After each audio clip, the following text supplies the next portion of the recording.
Thank you. Good. How are you? I don't really remember, but you can show them to me. We're good whenever you're ready.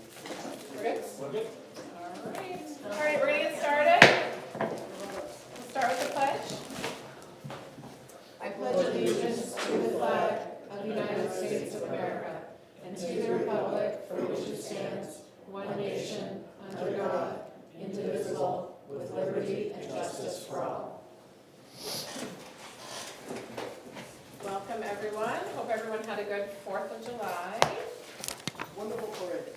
Yes, it was. And the rain held off until right after, so that was good. Whoever ordered that, good work.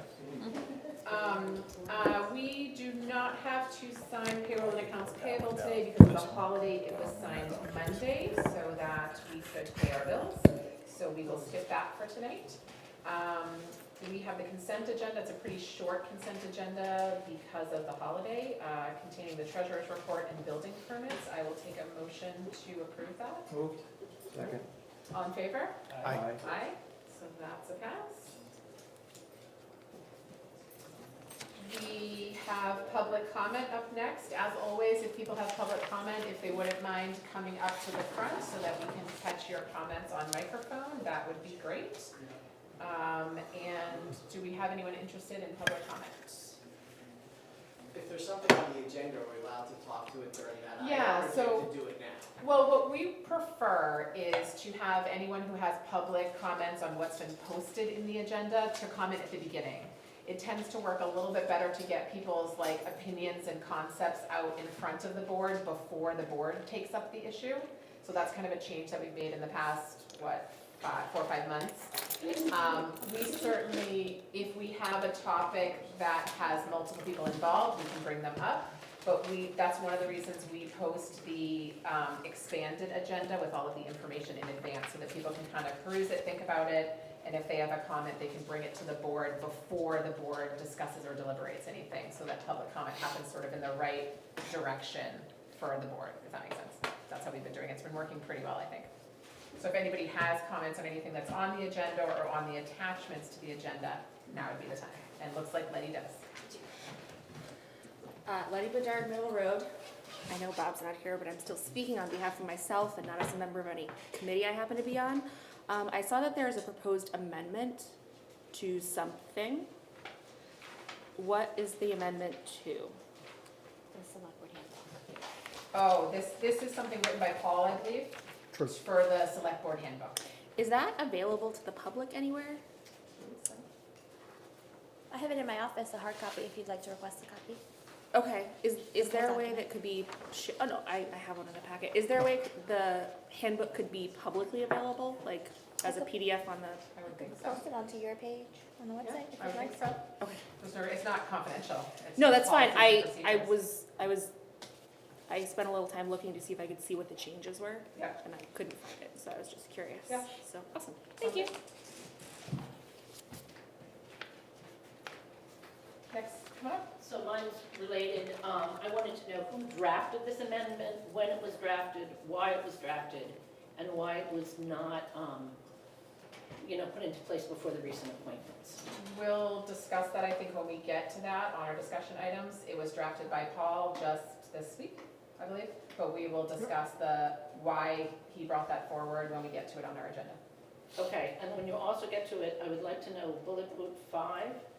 To the extent practicable, the board may seek to balance committee and board appointments with individuals who have diverse opinions. I'd like to know who do you put on a recent committee who has a diverse opinion? We will discuss that when we're on that item. Other comments? All right, seeing none, we will move on. First, on discussion action item, looks like we have Lois, who requested to discuss town projects.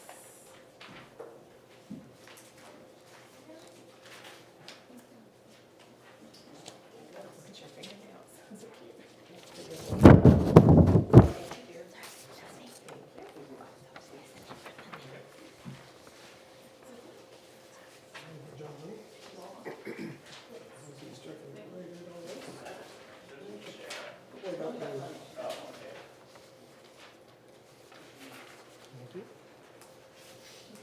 And Lois, for future reference, If you have a written document like this that you plan to bring before the board, if it could get to Karen so that this could actually be in the packet in the future, that would be helpful, just for, you know, that we're trying to get as much pre-work out as possible. Thank you. I didn't realize, I thought you only just needed the subject. We try to put, right, the material that's relevant that's gonna be discussed. So if a member of the public wants something on the agenda, ideally, if they're bringing like supporting documentation, it would be helpful to put that in our agenda packet because it's what is going to be discussed. Does that make sense? All right, I'm going to read this, so that's why I gave everybody a copy. Okay. For me, Lois DeYoung, 105 Crawley Falls Road. To the Select Board. It has become very apparent that our wonderful town needs to coordinate and prioritize the many proposed town projects, including renovations, new buildings, and facility expansion projects. The BRC Charette report has numerous suggestions for the BRC property, just as the library and the police department are working on plans for a new municipal complex. How do these fit into the 6-year master plan for Brentwood? Are these efforts being coordinated in any way? Is there any oversight on priorities? The taxpayers are becoming seriously concerned about being able to afford to stay in their homes. Taxpayers are facing high inflation, putting pressure on home budgets as well as our town budget for regular operations. Projects approved at the 2023 town meeting will already increase our taxes on a $400,000 home over $900. This level of annual increase cannot be sustained. The town is divided now, and it seems that this potential cost of these projects will prioritize the town further. If all the various proposed projects came to fruition at the same time, the burden on the taxpayers' property would be devastating, resulting in all the projects being turned down by the voters at the town meeting, accomplishing nothing for the town's future. I suggest the following steps.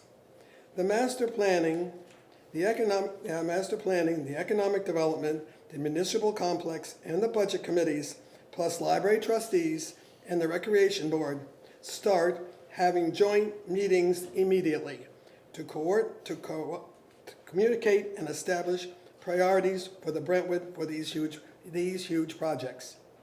The Select Board should form one more committee, diverse and balanced, comprised of representatives from the above groups, plus 2 Brentwood taxpayers, to develop plans that would make sense, our priorities, and best serve this wonderful town.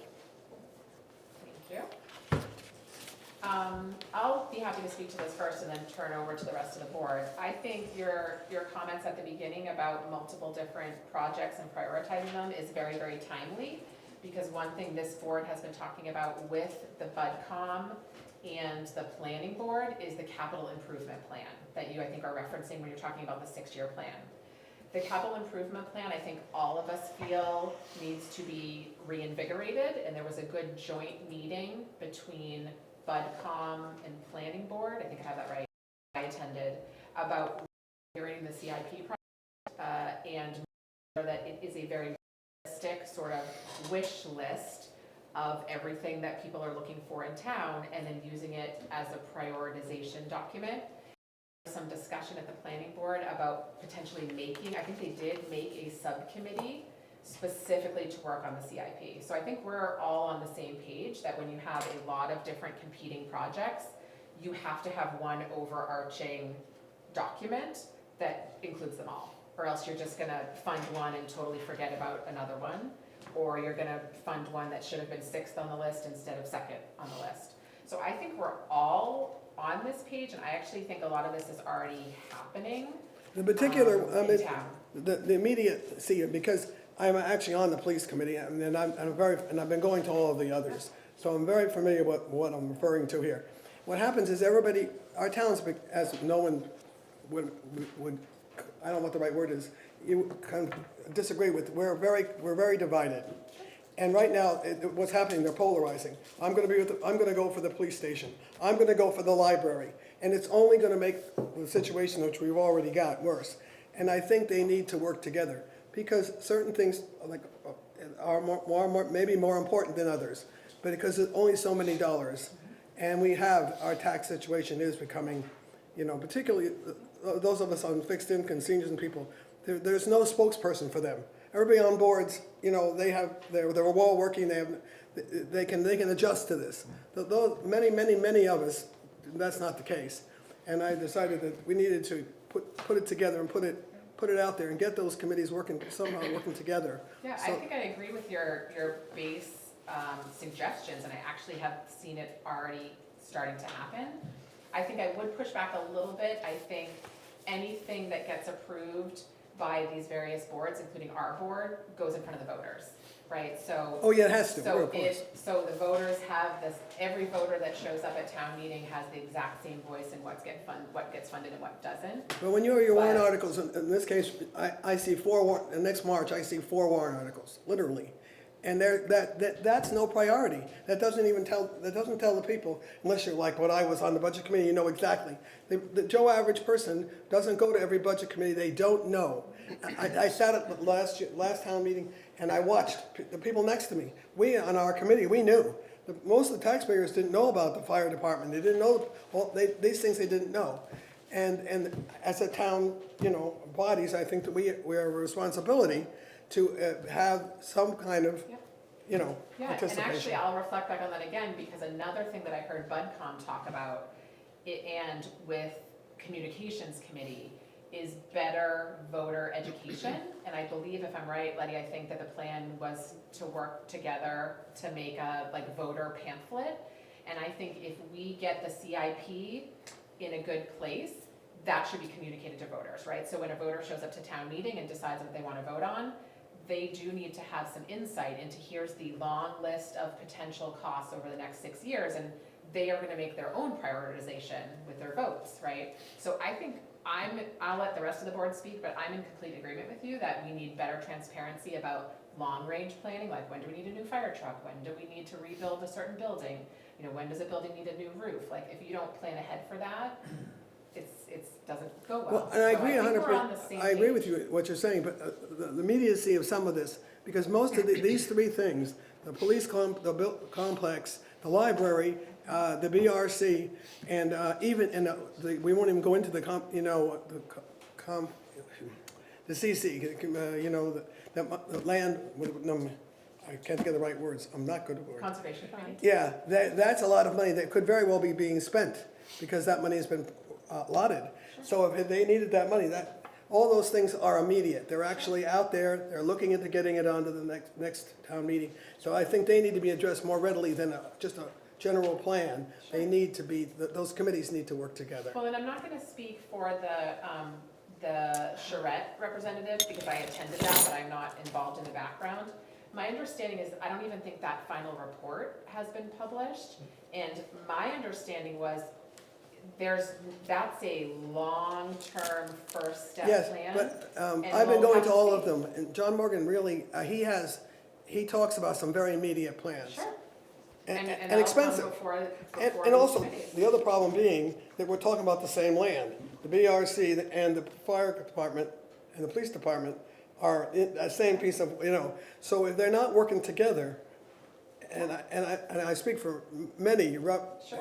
a town, I'm not just speaking for myself. No, I know, I don't think there's anybody on this board that disagrees that we wanna see better coordination of all these departments, and that we see the CIP as kind of being the central repository where we can all speak the same language about what our priorities are. And I think that process had been happening a little too much in the background the past couple of years, so we have a bunch of different boards have decided to really bring it to the forefront and to discuss it during budget season and during warrant article season, because you have to. The one other thing I'll say though is there's 2 different situations here. There's long-term planning that would go before the voters, and then there's ARPA money, which is a little bit of a separate pot of money that this board has agreed to use for capital improvements. And so some of those more immediate things would come out of ARPA that would be decided by this board and would not go to the voters, but that's a much, much smaller pot Right. of money. And so some of the things that you mentioned actually will probably be handled through ARPA and not by going to the voters. So that will cost the voters nothing, because that money is already waiting there. I mean, I know it's came from the federal government. It's but still our money. it's Came not out of our coming your pocket property. originally. It doesn't, it's not reflected in your property tax bill, because Right. that money is already just waiting to Right. be allocated. So I hear you. I'll turn it over to my board members if you guys have any thoughts about Lois's ideas. So I think what she was trying to, correct me if I'm wrong, put forth was that she recommends that we not put forward more than one large project at a time into town meeting, so people don't have to decide on if they're gonna do both one or the other. Which I kind of agree with it, which is what we're trying to talk about, the CIP, is that we only want to put one large project at a time in front of the voters to prevent what you're talking about. And I would say that's correct, absolutely. Any other comments? Paul? Well, I do think we need to make sure that the CIP, gets pushed forward, because that does give me cause for concern. And, I Has don't know. planning board discussed it? Well, it hasn't, and we don't have a meeting this Thursday either, so, this sort of gives me renewed, incentive to speak with Glenn and Jillian about that and see where that stands. 'Cause Am I correct that a subcommittee was? Well, there was a subcommittee discussed, but I don't think it ever really formulated, because we didn't have any plan for Okay. a subcommittee to chew into, so. Maybe can you follow up with those folks and I circle back think, to yeah, us? so that. Appreciate that, that would be terrific. Yeah. Thank you. Yeah, I'm a little bit reluctant to create a whole new committee, Lois, I mean. Well, that isn't really a It new just- committee, it's just members of the committee, the existing committees, if you read, comes from. Well, I did that, and then at the bottom, you talked about forming another Well, committee. yeah, well, just. I don't wanna get committed out. Well, no, it'd be a composite, really. I usually do another one just because putting it together, but it isn't a brand new one, it's a composite. Let's see how we do with the capital improvement, project that, we're trying to develop, through the planning board, and see if that, helps. And you think you can do something in a timely manner with that? Well, as I said, I have renewed motivation now to do so. Okay, great, thank you. Okay, thank you, Paul. I guess my question is for Karen. Is there anything in the letter here that needs attention in terms of accuracy? I didn't hear what you said. That's a question for Karen. Oh, Is there something you feel like that's not accurate?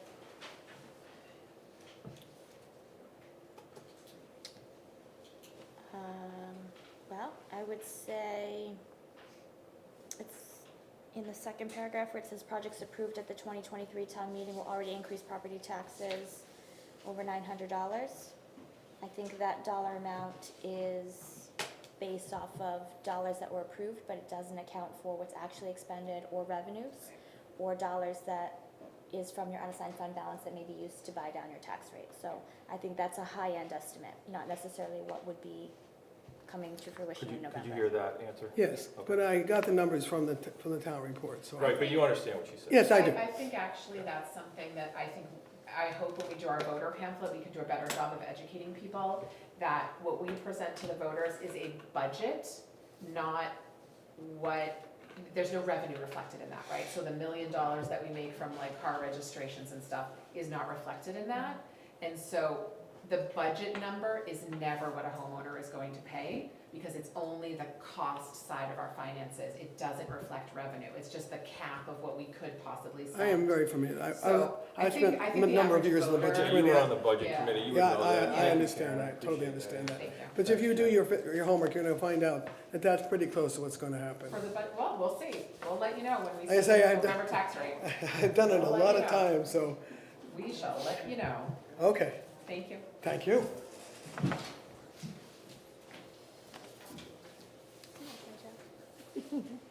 All right, next we have the proposed amendment. I'll have Paul take that one since that's his amendment. So I think there were a number of when, where, why, how, wherefore.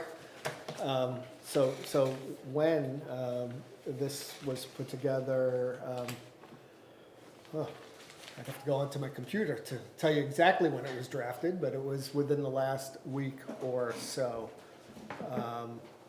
The reasoning for the drafting is that I felt that after the first couple of appointments, I felt that there would be a potentially an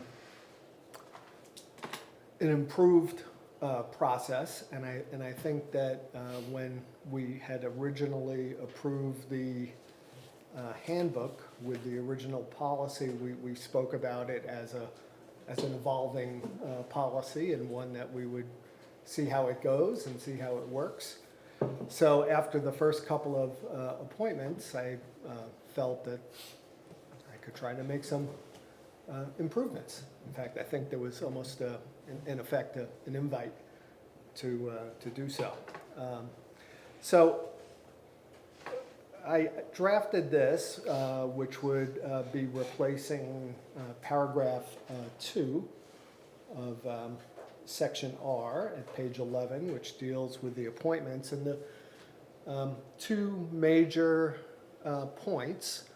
One would be that the discussion would take place in public session as opposed to non-public session with regard to how we make a decision or a determination as to an appointee. And I felt that that was not only better from a policy standpoint, but I also felt that that was really required from a statutory standpoint in terms of RSA 91 -A. And then the second component of this deals with what I thought would be some reasonable guidelines in terms of the criteria. When I was looking at the original criteria, I thought at least a couple of those criteria were somewhat vague and difficult to really measure. So, I came up with these bullet points, which would be based on background, qualifications, experience, a person's commitment and willingness to volunteer, a person's or an individual's vision and whether that vision is consistent with the board or committee the person would be running for, in terms of committee affiliated staff, area recreation, the individual's vision is compatible. I felt to the extent practical, the board tried to balance with individual relative to that. I think that's that should be used moving forward, and that's why I'm proposing it. And finally, would be instances where this is the situation where you have more applicants than there are things on the committee. So one potential factor, and again, not one that would be mandated, would be discretionary, would be to look to see whether someone has been on a board or committee for at least 2 terms, and perhaps give a nod to someone who would be new to bring in someone new. And that's, I understand it go either way on that because there's a certain factor that favors continuity, but also bringing in new people to volunteer seems to make sense to me as well. But again, these would all be factors that could be applied and used as criteria. So I felt that these criteria would give more definition and guidance for us in making these determinations. And I'm open to questions. Can I ask you a question, Andy? The select board handbook that the original wording came out of, I think Karen, you said you thought that was written 5-ish years ago? Was there a discussion, because we pulled the original wording that we were following out of the select board Right. handbook, right? Right. Were there discussions at that time at all about whether committee appointments, because you're discussing applicants and their, background and their resumes and things like that, whether that fell under 91A? Were those discussions had ever by that board? I don't think so. Do we know where that wording came from in the select board handbook initially? So I don't know where it originally came from. Karen's was the original. Well, I it was think some I used other the town of, towns. I think I used the town of Guilford as a template. Because they had a good They had handbook? a handbook. Okay, so it was drafted, so presumably that town didn't have the 91A concerns Not that concerned, Paul's no. bringing up, okay. No town, nobody really reinvents the wheel. Everybody Right, just of course. takes something that, Of course. takes something That's that what works. it I'm all in favor of that, so, yeah. And then we had the discussion before the last Yep. round, and I was confused about employees' rights Right. versus other stuff. Right, And then there was only certain employees that got to say that they wanted their case discussed in a public session, so. which was like police, right? Yes, Uh, by yes. statute. Yeah, Police and fire, I who believe can fire. waive the non-public. Yeah, well, I mean, it's specifically set forth in section 2 of the statute, which are really the only exceptions for when you can go into non-public. So, Andy is correct where he's talking about, going into non-public for an employee, but we're not dealing with employees here. The only exception that I could find would be under C, which speaks to matters which, if discussed in public, would likely affect adversely the reputation of any person, unless such person requests an open meeting. So I don't really see our discussion about appointing someone and who would, be meritorious would fall within that unless there was some piece of specific information that we were considering that someone brought to our attention that might really adversely affect, that person's reputation, and then we might want to, we would want to discuss that in non-public unless, of course, the requested otherwise. But I don't think that really applies to our general determination. And I think it's healthy to discuss these things in public, which is why I'm, making the amendment, or at least, Sure. No, part and I of mean- the amendment. Yeah, no, I understand, and I know that you had expressed some of this as well before. I think just so everybody's on the same page, the board had voted and agreed to do the process that was in the select board handbook, but we had said, like, we can tweak it in the future if needed. Right. I will be the first to admit, I voted for it Right. as well. Right. And I did so, without necessarily fully appreciating how it would operate in Sure. application. Sure. And So- to be frank, the prior select boards were not following what was in the select board handbook. So we were kind of turning over a new leaf by following what was in there because it looked like a good process. And so, I'm open to discussing this. I'm curious how you guys feel about this. I also would want to know how John feels about it before we, made any votes to change it, because the board had just voted not that many weeks ago to uphold the old language. So I'm curious, Russ and Andy, how you guys feel about making any changes to this process. Well, first, there was a question about what is being changed, so if you like, I can read this into the Sure. record. Yeah. it'll be So fine. the current policy, section R, appointment of town officials. The selectmen act as appointing authority for many town officials, including employees, members of boards and committees, and to fill vacancies of some elected offices. oftentimes these appointments, decisions have long-term implications in much the same way as a president may appoint a justice to the Supreme Court with an emphasis on local consequences. In making these decisions by majority vote, the board should always discuss an individual's qualifications in non-public session, except for positions that are subject to future elections and cases, and all discussions must be done in public, and all application materials are subject to public disclosure. Ultimately, decisions to appoint should be made based primarily on the candidate's qualification, experience, track record, and ideology, even when considering reappointments.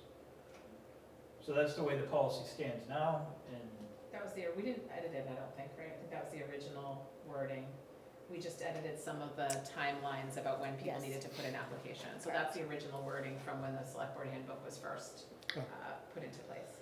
Yeah. Or at least as of the most recent edit, I think. Yeah, this is an amendment that would amend the second paragraph. I don't know if you broke it up. there was only one paragraph. Oh, in the original? Okay.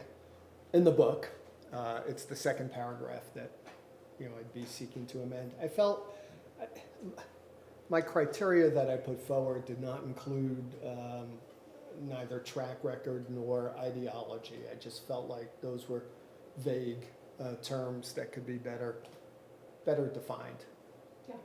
No, I think ideology is a tough word, because and I actually like some of your suggestions here about, what the person's vision is. I think that makes more sense than ideology, which can be kind of a loaded word.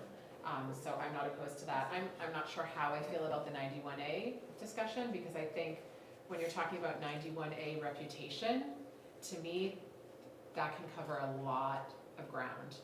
And I don't know, I'm not a lawyer, and I think it might be worth us reaching out to either our town council or NHMA to say, I was gonna say both.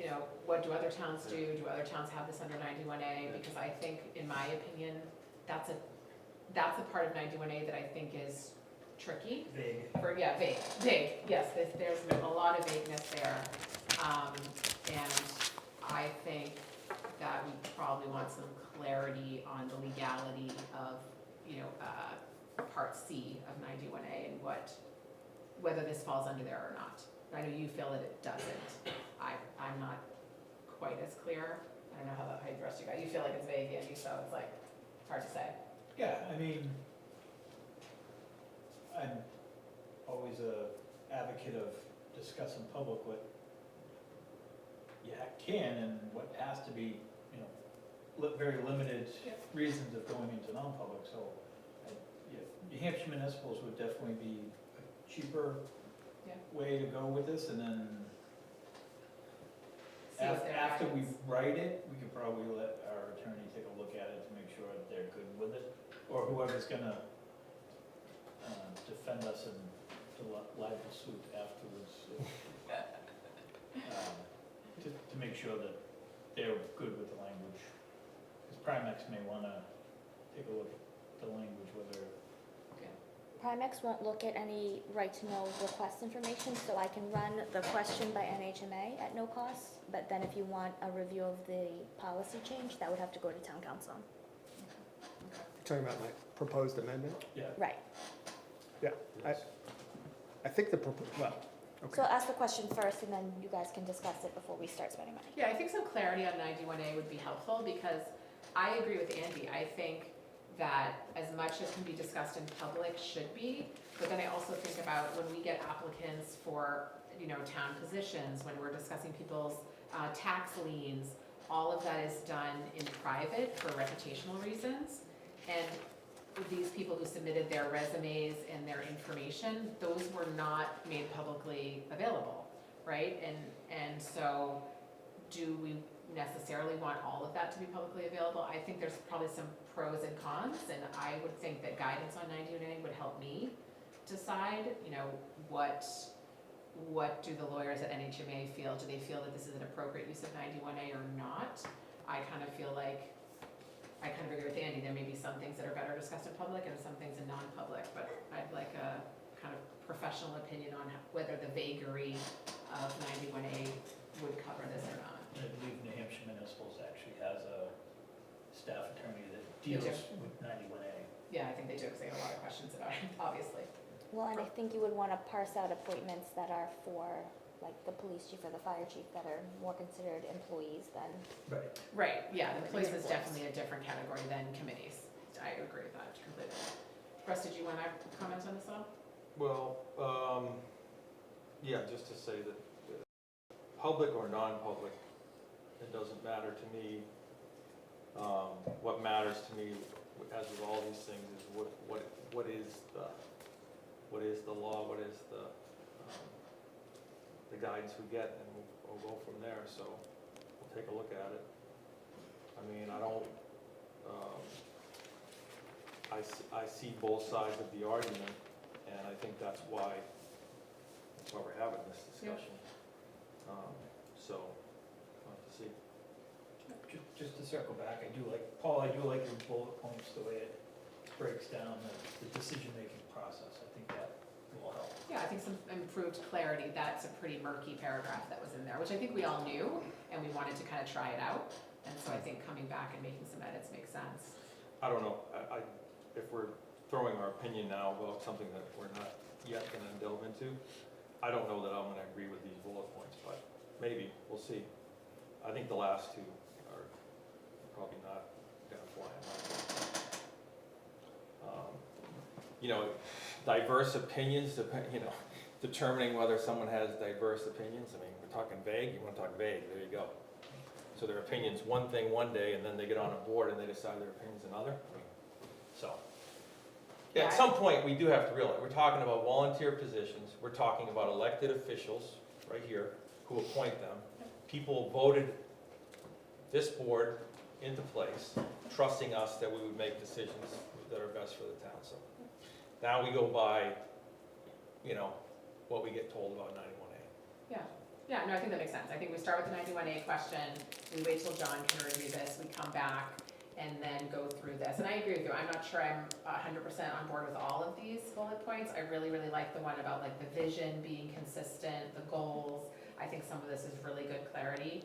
And I Right. think Well, there's some good stuff here that we could work with. Yeah, and the other thing is, if there really is concern from people about the appointment process, I think there are other things that can be done regardless, like offering, maybe we just need to make it more obvious that people can come in and express their opinion on behalf of someone who applied.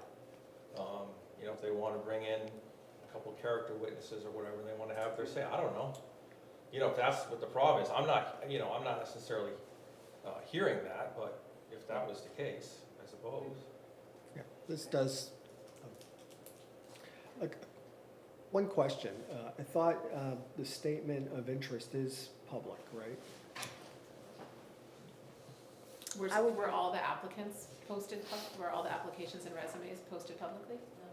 No, those were never released to the public, only to this board. they weren't released publicly, but they could be. They could be, They could be if someone made a 91A request. I would Right. redact their personal information and I could, because we were doing a non-public process, all of those resumes and applications were a non-public, other than I think Liz Faria, who asked for hers to be read into the public record.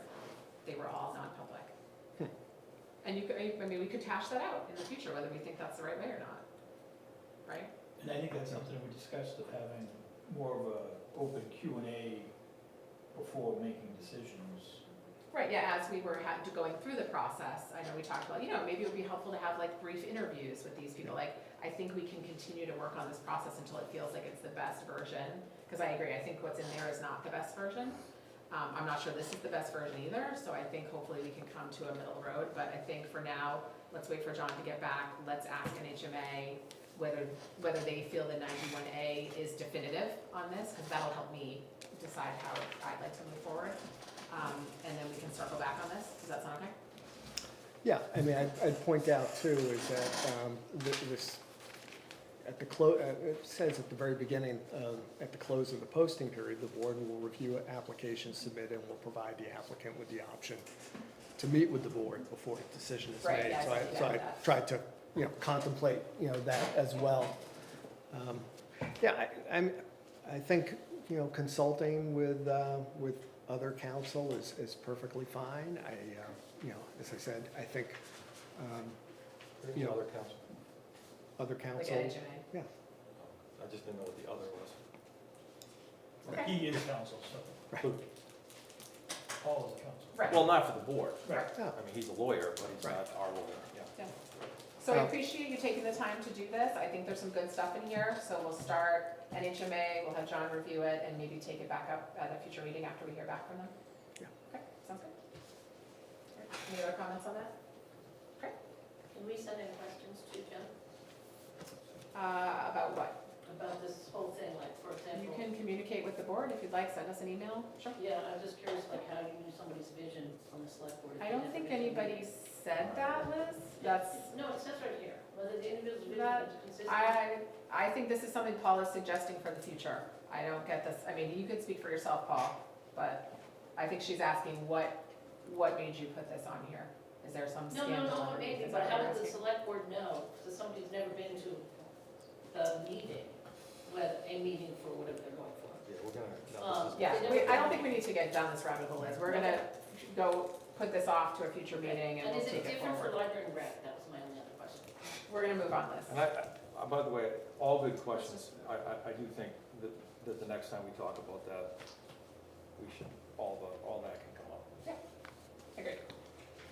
And if I could, Go since ahead. it's mine. Oh, yeah. sure, yeah, if you wanna Yeah, respond. I mean, this was really meant, you know, for purposes of trying to create a process that everyone, you know, could feel, you know, comfortable with. I'm open to, you know, suggestions, you know, and how it could work to, you know, to be better. So, I mean, that was the whole point of this, was to try and, you know, improve the process.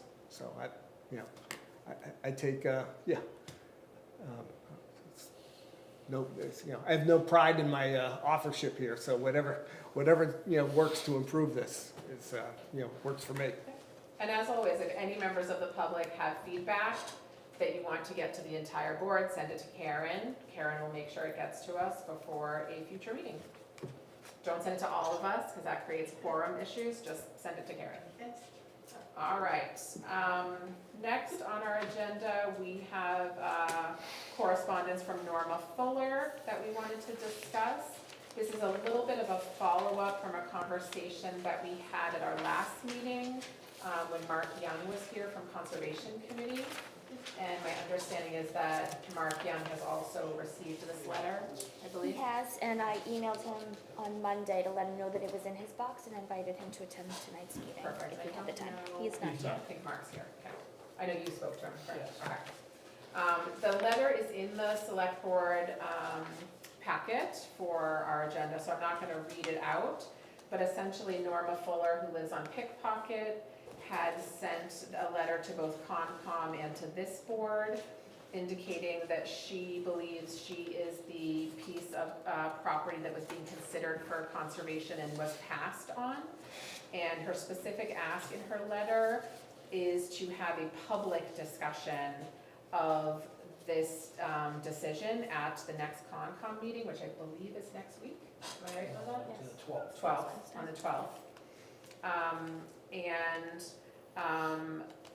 Her just stating again that she is interested in conserving that property and feels that she meets the criteria in the warrant article. So I think the main ask I got out of this letter was an ask for a public discussion. And Andy, if I can turn it over to you, because I think you spoke with Mark about this letter. Sure. So, Mark did call me this afternoon and said he was unable to make it tonight because of other reasons, but he has put it on the conservation agenda for the 12th. The only other concern he had about the letter was some of the timeline. In the letter, it says the only time she found out about her being denied was after the select board meeting. Mark had reached out to Jeremy, help me, Luigi, after the vote, and it was his impression that Jeremy was working with the Fullers, so that Jeremy would have passed the message along about the vote. Can I just ask who that is? He is a representative from Selt. Oh, So She mentions him in the he, letter. he brought her to the, well, this was BA before Andy. brought her into the conservation meetings as a representative to help her, I would assume. So Mark reached out to Jeremy in the thought that Jeremy would have passed the decision on to her, so there was a breakdown in communication somewhere there, but At least, yeah, the accounts differ. yes. Okay. But it will be on the agenda for public discussion on it. Okay. And as continued follow-up on our discussion from last week, Karen and I spoke, Andy and I spoke briefly about how to support Mark Young moving forward. I think the board, at least I know I got the impression that he's a new chair that is struggling a little bit to find a path forward with this bond. And I think we kind of decided that probably the most respectful and helpful thing to do for Mark was for Andy and I to talk with Mark offline and kind of get a sense about how we can support him with Karen. What additional resources he might need from the town, what lessons we can learn from the last time we went through a bonded process like this. Because I think that some of the processes that worked well in the past, we probably need to reinvigorate, some of which may cost money, like a consultant. But I think that the thought was that Mark and his committee need more support and more manpower to push ahead with the land use bond, and that it's gonna be pretty hard for them to meet their goals with their once-a-month meeting. I think Mark kind of said as much to us at our last meeting. So if this board is okay with that, we were gonna have sort of a subset of us maybe meet with Mark offline to just keep the conversation going about how we can help Concom get on track with this. Do any of the board members have any feedback about that, or you guys would be okay with that? I'm okay with it. Yeah, no, I think it's a great idea. Yeah, It's- just to kind of move forward, okay. Lessons learned from the past and pass them on. Okay. So in terms of this particular request from this letter, it sounds like it has already been granted by Mark Young, and that this will be on the public agenda for next week, correct? Yes. Correct, perfect. All right, any other comment from the board about that? Okay. All right. Regular business, Karen, I know you have some documents for us. I have State of New Hampshire DRA to state that you will not be using forms PA 28, which is just an inventory form that we send to every property owner.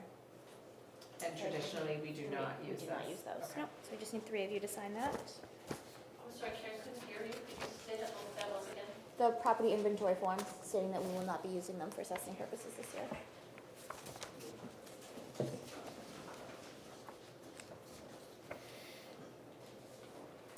This is our MS 535 as prepared by our auditors. I just need signatures in this last column The here. financial report. Yes, And this is for 2023.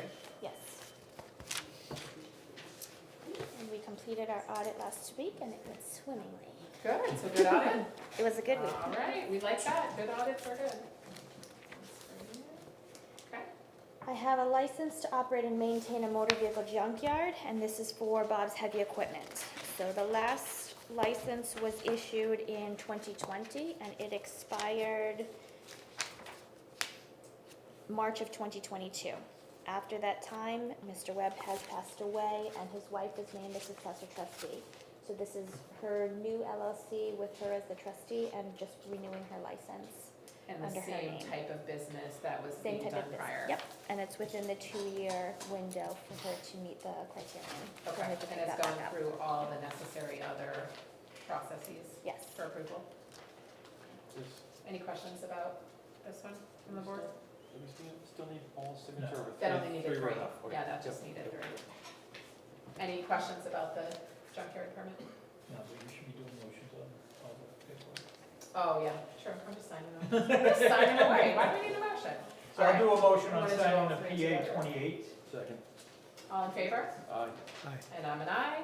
and I'll do a motion on 535. 535, Sorry, second? which is saying that our audit went extremely well. All in favor? Aye. Okay. And I'll do a motion to approve a junkyard license for Bob's Heavy Equipment on Mill Road. Second. All in favor? Aye. Aye. I'm an aye. Thank you for reminding me to motion those. No problem. And these are our last credits and exemptions. So I have 3 elderly exemptions that I'm recommending to be approved and 2 veterans credits that meet the criterion. Make a motion to approve. How many elderly? 3. 3. And 2 veterans. So I had a motion, do Yes.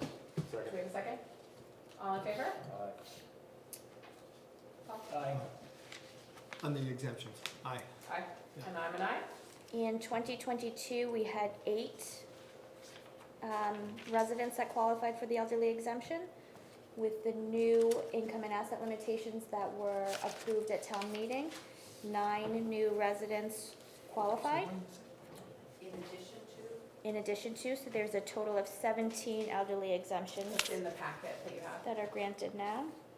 It wasn't in the packet, I just made this today for you guys. Oh, okay.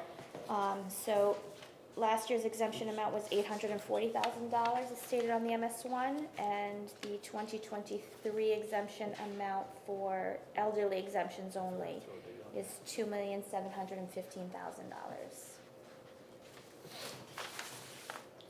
And I don't think, we didn't have any real predictions on how many more people would apply, right? Correct. So this is kind of just what we've gotten so far. That's the last one there. So just to reiterate, we previously had 8 people on elderly exemption, that's now up to 17. And then increased our total tax exemption by 1.875 million. And this is kind of what we expected, to allow some people. One nice thing that shared with me is that a couple of the elderly folks who qualified now basically had barely missed the old cutoff. And so by changing our cutoffs, it allowed people who were sort of just missed it in the past to qualify now. And that those folks were very, very thankful that they were able to qualify based on just barely missing it prior. Which I think is what was the intention of this, so I'm happy to hear that. The net change was $1,875,000. I was just wondering what, like, relative to the total tax base, is that a big number or a small number? The tax base is $500 million. So very Small, very small, So we've helped people. Yeah, it sounds like a big without number, impact. but yes, small. No, $700 million. That's That's a think big it's difference. 700 million. It's $700 million. Yeah. It's a big difference. So it's, I didn't say. yeah. It's small. I have one more thing for you to address. There's something missing. Annually, all churches in town are required to file a Form BTLA A9, which just states that they are still using their property for a religious purpose. One church in town failed to submit their form timely. They submitted it on June 12th. So the statute states that as long as if they send the select board a letter, that they failed I'm to sorry, receive it timely. Karen, I'm Hold on one sorry. second. We got a little confusion. Okay, let's go. There's not a. That one you don't need to sign. Oh, okay. Yeah, this one you're good. Got it. Sorry about that. No, you're good. I was just gonna- Okay, we're good. Are we starting over? Let's start Yeah, over. He was saying- Sorry. They're He was, listening now. he was signing something else. I was asking a question about whether his signature needed to be on there, the one that only needed 3. Ah. And he didn't hear that, and then I Yeah. guess. Okay, So- we'll restart. So annually, every church in town needs to file a Form BTLA A9 by April 15th to confirm with the town that they're still using their property for a religious purpose. One church in town failed to submit their form timely. They did submit it on June 12th. The statute allows that if an application is submitted late, that they can submit a letter to the select board and requesting an exemption to the due date as long as they submit that letter prior to setting of the tax rate. So they can state that they've failed to file it for accident or misfortune. And so she sent in a letter saying that she was a new employee and she just found the letter and that's why she was Gotcha. late. Okay. So I just And need a motion So that as you will long as this accept was it late. done before we set the tax rate in the fall, Yep. then it's good. Move to accept it. Second. All in favor? Aye. Aye. So this is for Grace Ministries. Do we need to sign anything? No, I Or just need a just- motion so I can put it on the record for Jim to have so that we can have the paperwork in order. Okay, did we take a vote? Well, we can vote. Move Oh, and second. all in favor? Aye. Aye. I'm an aye. I couldn't remember if I did that last time. No, yeah. Okay, So they're good, and every other church in town is good, Yes. okay? Perfect. Can we just have Karen do an update about damage to the stands? Yes. Ken, do you feel comfortable giving an update about road damage that occurred with the storm? I can regurgitate the information that Wayne Robinson gave to me, Okay. that PBD Road has washed out. It is open to one lane only. He has a meeting set up with Bell and Flynn tomorrow to prepare the estimate and make those road repairs. He was concerned with portions of Pickpocket Road as well. And so I believe John Bell will go out and review that road, and every other road he seemed to be confident that he could manage on his own. Okay. And if we have a significant cost that's required to repair Peabody, do we have a current line item that we could use for that? We have the $350,000 warrant article, and so he would just need to reprioritize his paving projects for this season. Okay, because there's no additional line for that. No. Okay, so that's unfortunate. So No, it it makes was- our paving back a bit. His road construction budget was stricken from his budget when we made the changes after town meeting. Because he didn't think you would need it, right? Correct. Best laid plans. All right. And is there a time frame on that? They're coming out soon? Tomorrow. Tomorrow, okay. It's passable though, it's usable, it sounds like it's just one lane? It is one lane passable, One lane yes. passable. So he says that trash will not be impacted. Oh, Rob already left. He lives on PBD Drive.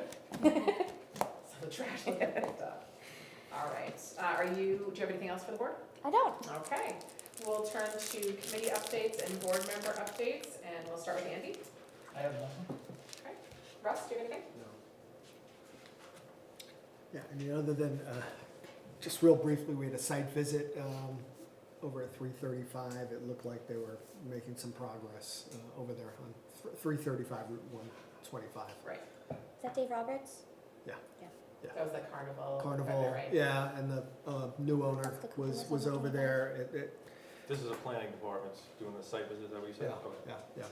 So it looks like there was progress over there, and that would ultimately be, I think, helpful, Okay, so. sounds good. Any other planning board updates? Sounds like you're gonna circle back with them about the CIP. CIP. Good. Yeah.